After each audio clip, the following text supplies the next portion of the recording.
welcome to my beginner's guide to epee gear. I will be going over clothing, their various certification levels, as well as masks, epee blades, and other equipment. I will also be putting timestamps in the description so you can jump around to look at the particular piece of gear you're interested in. Here is a list of all the major fencing brands you've probably heard of or seen. And the good news is that you have lots of options now. There are usually local distributors who are licensed to sell the clothing from major brands, and they tend to have their own line of clothing, which is intended as entry level or beginners. There are 3 levels of certification: club level or not certified, then level 1, which is also called 350 Newton, which is usually good enough for domestic tournaments, and then level 2, which is also called 800 Newton, or FIE, which is the highest safety rating. For this video, I will be focusing on level 1 and level 2 clothing. For clothing, including jackets, pants, and suplastrons, there are approximately 4 tiers of price points. At the lowest price point would be the distributor level of 350 Newton clothing, which tends to be very heavy, but it's durable, and it's mostly made out of polyester and cotton. The next tier up from this would be the 350 Newton line that each brand sells. I found that there are lots of material options if you do your research, and you'll find a higher percentage of polyester and less cotton in comparison to the lower tier. The next tier up from this would be the 800 Newton FIE entry level tier, which I called the 800 Newton mid. This material tends to be very durable but not breathable, and you still see a lot of polyester and nylon. At the highest tier, you would find the most expensive clothing lines from each brand, and they usually use words like light, breathable, stretchy, and you'll see materials like polyester and Dyneema. Dyneema is a very light and puncture resistant material, which some of the brands have started to use.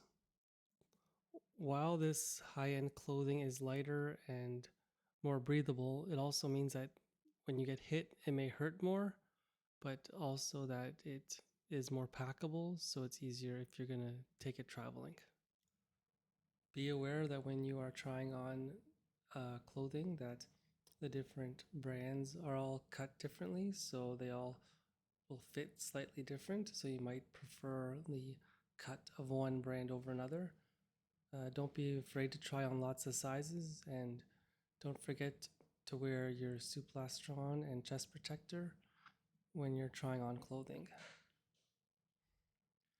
If you're buying online, you may need to buy multiple sizes and return, so you might have to factor in shipping and restocking fees.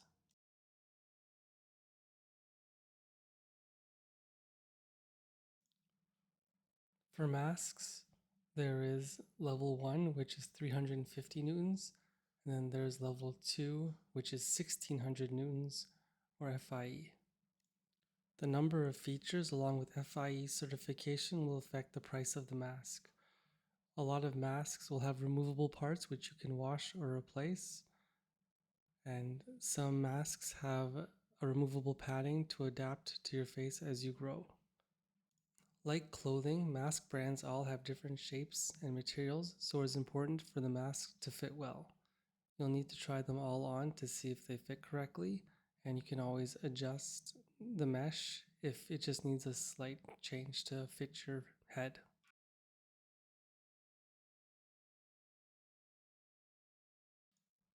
Like clothing, gloves have a lot of different material options, and each company seems to cut their gloves a bit differently, so it'll be in your best interest to try them on.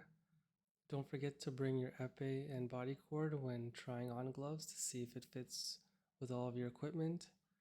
And then when you actually do find a glove, you might want to buy 2 or 3 of them and keep one as a backup, one for practice, and then one for tournament. And then eventually, when your tournament glove no longer passes, you can use the third glove that you've been keeping as a backup as your tournament glove.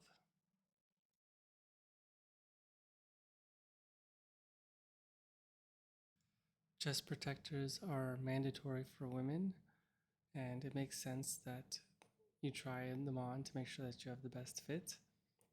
And then for men, while it's not mandatory, if you are wearing lightweight clothing or you're a beginner, then it would be highly recommended to wear it as well.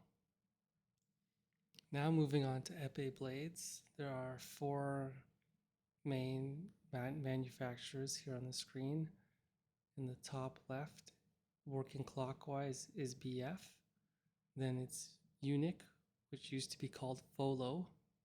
Then STM, and then in the bottom left is Leon Paul's own version of epee blades. As the price goes up, so does the durability. The blades will not kink as much, and there's FIE certification. The more expensive blades will have different stiffness rating options. So you might see M, which means medium stiffness, and then D, that's hard stiffness. There are also multiple sizes. Size 0 is intended for fencers under the age of 11, and then size 5 is the standard adult size. Here is a video that I made just to compare the different bends that remain after you score a hit with the different epees. So on the left is the non-FIE blade, which is, you can see in the video, is very easy to bend, and once I release that bend, the curve will stay there, and depending on the judge, they may want you to fix that after every point. Then here I'm bending my BF Miragen FIE blade, and it's also harder to push into the floor, and when you look after, you can compare that there's little to no bend in the BF blade, and the non-FIE blade has a significant curve after the bend. For epee tips, there are 3 major choices. On the left is the German tip, in the middle is the French tip, and on the right is the Italian or the Sherma Sport tip. From what I can tell, at least in North America, the German tip is the most popular. It's the one that almost every manufacturer or brand or distributor has available for you to buy. If you do want to switch tips, like let's say from a German to Italian tip, be aware that you will have to rewire your blade and then switch the barrel at the end of your blade. Also, if you want to save yourself a lot of headaches and frustration, buy a precision flathead screwdriver with a magnetic tip. So when you're changing tip screws, it's as painless as possible. This is a diagram of a cross section of a German tip, just so you can see how all the parts work together. There are also screwless tips, which have been on the market for a while, but I haven't heard anything about them. I guess I don't know anyone who's used them yet to provide any feedback if they are reliable. For bells, there are lots of different materials used, and each manufacturer seems to have different shape, so the price point will be affected by the material used. And just because it's more expensive doesn't mean it's durable. Sometimes the lightweight causes the bell to dent a lot faster. For body wires, there seems to be 2 general designs. The one on the left is the All-Star design, and the one on the right is the Leon Paul design, and they are slightly different in sizing and shape, and that'll come important when we talk about connectors and sockets. For sockets and connectors, there's again 2 general types. On the left is the All-Star style connector, and on the right is the Leon Paul style connector. Leon Paul connectors work best with Leon Paul body cords, and you can see that there's a circular shape which would go around the tang of the blade, so you can position this connector anywhere inside the guard. All-Star connectors work well with both Leon Paul and All-Star shaped body cords. And you can see that there's a square shape that would go around the tang of the blade, which means you can position the connector in 4 spots inside the guard.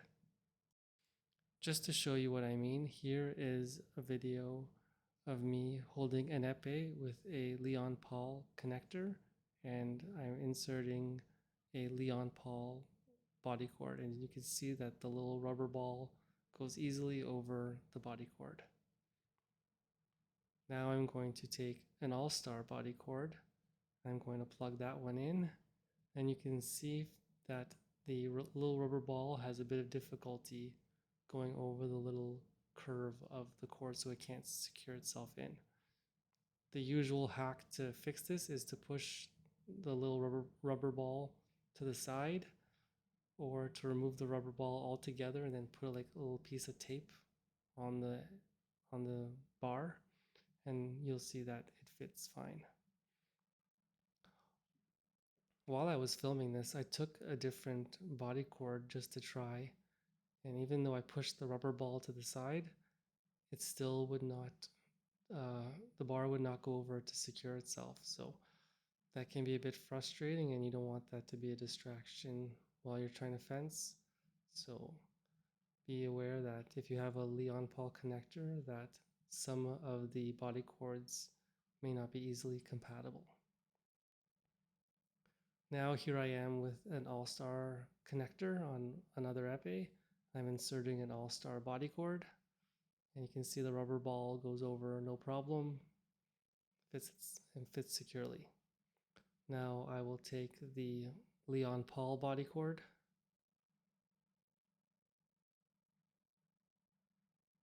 and insert it, and you'll see again that the rubber ball goes over no problem.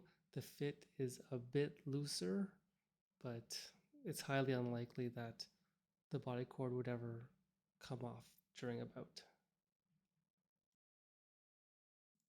Now we'll move on to grips, and there's so much personal preference here that you'll just have to experiment and pick which grip that you like.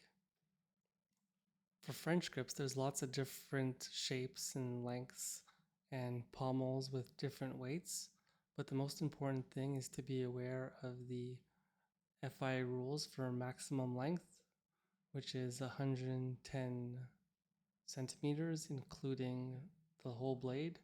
So from the edge of the bell to the edge of the pommel, it can only be 20 centimeters, and you don't want to exceed that.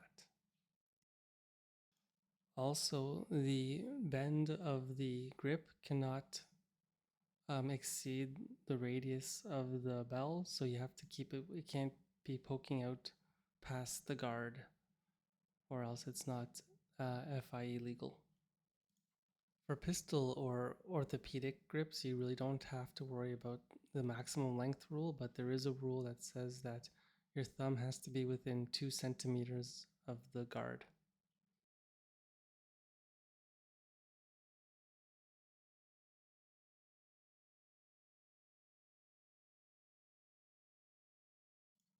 For pommels inside the orthopedic grips, there are 2 types. On the left is what's called the inside hex, and on the right are 2 different types of outside hexes. For the inside hex, when you cut the blade to size, you have to be very precise with your cutting measurement. If you cut it too short, then the pommel won't grip the threads, but if you cut it too long, then the screwdriver type Allen key that you have to insert won't tighten all the way.